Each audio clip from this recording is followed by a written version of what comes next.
இது மகிமை நேரம். ஆண்டவர் உலக ரட்சகருமாய் இருக்கிற இயேசு கிறிஸ்துவின் ஈடு இணையற்ற பரிசுத்த நாமத்தில் என் அன்பின் வாழ்த்துக்கள். யோனா எழுதின தீர்க்கதரிசன புஸ்தகம் 3ஆம் அதிகாரத்தை நீங்கள் வாசித்து பார்த்தீங்கன்னா, கர்த்தர் யோனாட்ட சொல்றாரு, எப்பா மகாநகரமாகிய நினிவேக்கு போய் பிரசங்கம் பண்ணு. இவர் கிளம்பி நேராக தர்சீசு கப்பல் ஏறி போயிடுறாரு. நமக்கு தெரியும், நடுக்கடல்ல கப்பல் அலைகளினாலே கொந்தளிக்கிறது. கப்பல் முங்கக்கூடிய அளவிற்கு தண்ணீர் அட்டி எழும்புதாலெல்லாம். சீட்டு போட்டு பார்க்குறாங்க யாருனால வந்துன்னு. இங்கே ஒரு ஆள் கப்பலில் நல்ல தூக்கம், நல்ல நித்திர, கடுமையான தூக்கம். தட்டி எழுப்பி, அப்பா கடல்ல பெரிய அலை வந்துகிட்டு இருக்கு, சாக போறோம், நாங்கெல்லாம் தெய்வத்தை நோக்கி கூப்பிட்டு இருக்கோம், நீ யாருப்பான்னு கேட்குறாங்க. ஐயா, நான் எபிரேயன், தெய்வத்தின் மேல பக்தியாய் உள்ளவன், நான் ஊழியக்காரன், வேற ஒண்ணுமில்ல, என்னால தான் இந்த பிரச்சனை. அவர் என்ன போச்சோன்னு நினிவேக்கு நான் போயிட்டு இருக்க, தரிசிசுக்கு என்ன கடல்ல தூக்கி போட்டிருக்க, எல்லாம் முடிச்சுப்போம். இவங்க பயந்தாங்க, கடைசி தூக்கி போட்டாங்க. அவ்வளவுதான். யோனா கடலுக்குள் விழுந்தோடனே என்னது, அலைகள் அமர்ந்தது. அலைகள் அமர்ந்தது. ஒண்ணு தெரிஞ்சுக்கணும், தேவ திட்டத்திற்கு நீங்கள் மாறாக ஓடுவீர்களானால், தேவ திட்டத்திற்கு எதிராக நீங்கள் பேசுவீர்களானால், ஒரு மனிதனை தேவன் பயன்படுத்தும் பொழுது, அல்ல ஒரு மனிதன் கர்த்தருடைய திட்டத்தில் இருக்கும் பொழுது அவனுக்கு மாறாய் நீங்கள் பேசுவீர்களானால், தேவ திட்டத்தை உடைக்கணும்னு சொல்லி நீங்க விரும்பினீங்கன்னா, அல்ல 4 பேர் 5 பேர் உங்கள்கிட்ட என்ன செய்வாங்க அப்படி இப்படின்னு சொல்லி அதை நீங்கள் இம்ப்ளீட் பண்ணணும்னு விரும்பினீர்களானால், தேவன் உங்களுக்கு எதிராக யுத்தம் பண்ணுவார். தெரிஞ்சுக்கணும், பண்ணுவாரு. பைபிள் ஆதாரம் இருக்கு, ஆதாரம் இருக்கு. யுத்தம் பண்ணியிருக்கிறாரா? பண்ணியிருக்கிறாரு.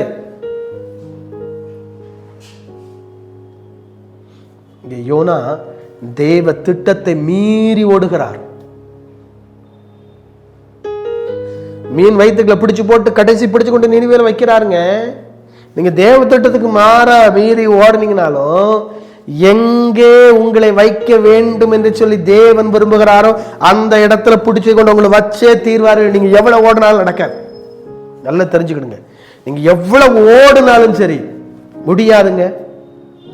ஏன்னா அந்த உங்களுடைய கயிறு அவர் கையில் இருக்கு, அவர் பிடிச்சுட்டாருன்னா போதும், அசைய முடியாது. எப்படி அசைவீங்க? மாடு பார்த்துருக்கீங்கன்னா தெரியும் உங்களுக்கு, அந்த வயக்காட்டில் கட்டி போட்டிருப்பாங்க, அப்படியே புல்லு மேய்ஞ்சிக்கிட்டே போகும். திடீர்னு அந்த கயிறு நீளம் முடிஞ்சிடும், அங்கே கெட்டப்பட்டிருக்கிற அந்த கயிறுடைய நீளம் முடிஞ்சிடும். அப்புறம் ஒரு அடி கூட வைக்க முடியாது. இப்போ திரும்பி பேக் தான் வரணும். எங்கே கட்டப்பட்டு, எந்த இடத்துல கட்டப்பட்டிருக்கிறதோ அந்த இடத்துக்கு தான் அது வரணும். தேவன் உங்களை எந்த இடத்துல கட்டு வைத்திருக்கிறாரோ, எந்த இடத்துல நீங்கள் ஊழியத்திற்காகவோ அல்லது வேற எந்த காரியத்திற்காக எந்த இடத்துல நீங்கள் கட்டுவிக்கப்பட்டிருக்கிறீர்களோ தேவனால், அந்த இடத்துல தான் நீங்கள் இருக்க வேண்டும். அதை மாறி அதை மீறி ஓடுவீர்களானால், நல்லா தெரிஞ்சுக்கிடுங்க, மீண்டும் நீங்கள் கட்டப்பட்ட இடத்திற்கே வந்து சேருவீர்கள். ஏன்னா கட்டுனது தேவன். உங்களை இடத்துல வச்சிருக்கிறாருன்னா அந்த இடத்துக்கு நீங்க மீண்டும் வந்து சேர்வீர்கள்.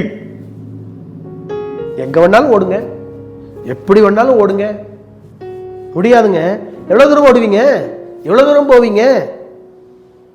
பிடிச்சிட்டாருன்னா எங்க போக முடியும்? உங்களால போக முடியாத. தேவ திட்டம்,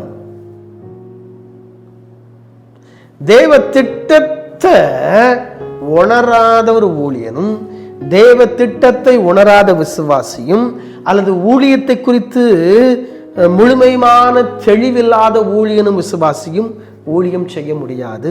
தேவன் அவனை செய்யலாம், அப்படி சாதாரணமாக, ஆனால் அதில் நீங்கள் கனியை பார்க்க முடியாது. அதில் எந்த ஒரு அற்புதமும் நடக்காது. ஒரு பிசாசு கூட ஓடாது. திருப்பி பார்த்து முறைக்க உங்களை விரட்டிட்டு அதுக்கப்புறம் நீங்க 10 நாள் படுத்து கிடக்கணும். அப்புறம் உண்மையான ஊழியனும் தான் உங்களை எழுப்பதுக்கு வரணும். ஏன்னா நீங்கள் ஓடுகிறது தெய்வ திட்டத்தை மீறி.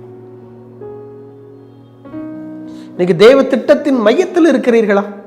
இந்த யோனா தெய்வ திட்டத்தின் மையத்தை விட்டு ஓடினார். ஆனா கடைசி தெய்வ திட்டத்தின் மையத்திற்குள்ளே அவர் வந்தார். இந்த நினிவே மக்கள் எது தெரியுமா செஞ்சாங்க? ஜெபிக்க ஆரம்பிச்சாங்க. யோனா பிரசங்கம் பண்ணிட்டார். நினைவே கவிழ்க்கப்பட்டு உடனே அவ்வளவு அந்த செய்தி காட்டுச்சு, காதல வந்துச்சு. வந்த உடனே ஐயோ, ராஜா சொன்னாரு, ரெட்டிலையும் சாம்பல் உட்காரு, கர்த்தர் இறங்குவாரு. உடனே யோனா கூப்பிட்டு சொன்னாரு, அப்பா நான் தீங்க மாத்தி போட்டுட்டேன். இவன் ஆண்டவரே என்னன்னாரு. ஆமாப்பா, ஜோம் பண்ணிட்டான்ல, பார்த்து விட்டு மனம் திரும்பிட்டான்ல, அவ்வளவுதான். மனம் திரும்பின பிறகு நான் எவனை அழிக்கணும்? மனம் திரும்புற பிறகு நான் எவனை அழிக்கணும்? இன்னைக்கு நம்முடைய வாழ்க்கையிலும் ஜெபிக்கும் போது நம்முடைய வாழ்க்கையில் இருக்கிற கட்டுகள் உடைக்கப்படும். ஆனா நீங்கள் தேவ திட்டத்திற்கு மாறாய் பேசிட்டு, தேவ திட்டத்திற்கு மாறாய் செயல்பட்டுட்டு ஜெபம் பண்ணீங்க அப்படின்னா கட்டு உடைக்கப்படாது. நல்லா தெரிஞ்சுக்கணும். நீங்க தேவ திட்டத்தின் மையத்தில் இருக்கிறீர்களா? ஆண்டவருடைய திட்டத்தின் மையத்தில் இருக்கிறீர்களா? தேவ திட்டத்தின் மையத்தில் இருப்போம். கர்த்தர் உங்களை நடத்துவாராக. தலைகளை தாழ்த்தி ஜெபிப்போம். அன்பின் ஆண்டவரே, உமக்கு ஸ்தோத்திரம். திட்டத்தின் மையத்தில் இருந்து நாங்கள் ஜெபிக்க உதவிச்சோம். இயேசுவின் நாமத்தில் ஜெபிக்கிறோம் பிதாவே, ஆமென்.